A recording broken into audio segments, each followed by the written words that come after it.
mémoire s'agit-il? Il s'agit de la mémoire cache. C'est une mémoire statique qu'on loge directement dans le processeur.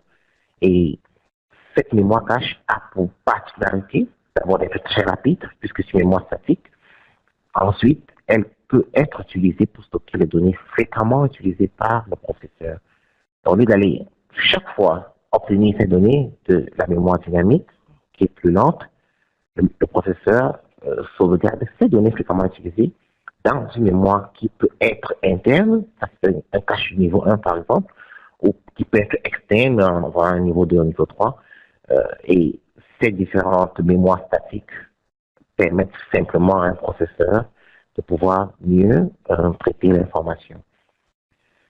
La vérification de reste un mécanisme qui existe pour pouvoir vérifier le contenu de la mémoire, et ces mécanismes ne sont peut-être pas d'une grande utilité pour nous ici. Parlons des composants internes toujours, nous avons parlé du processeur et de la mémoire. Ce sont les deux composants principaux en interne et qui peuvent être dissociés. Nous avons d'autres composants comme les chipsets, avec le pont nord et le pont sud, que je ne mentionne pas ici, une version plus détaillée. Alors, les chipsets nord et sud aussi font partie des composants qui ne sont pas dissociables et qui sont directement intégrés à la carte mère que nous n'allons pas voir. Par contre, les différents adaptateurs sont intégrés, sont ajoutés, je vais dire, à un système informatique ou bien sûr une carte mère pour accroître les fonctionnalités.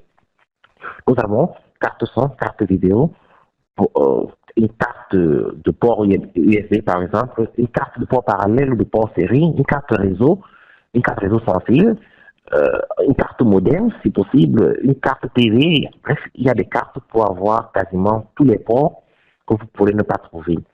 Ce type de carte va dépendre du type PCI, le port PCI Express ou le port AGP dédié à la vidéo.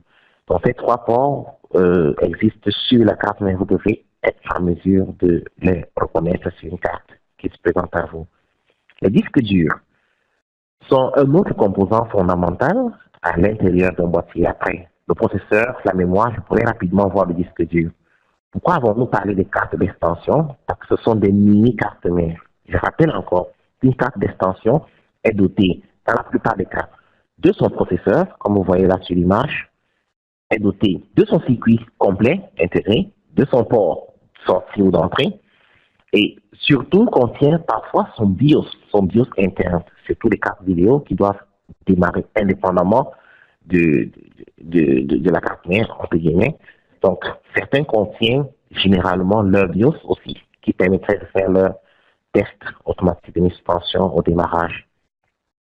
Les disques durs sont le prochain composant fondamental.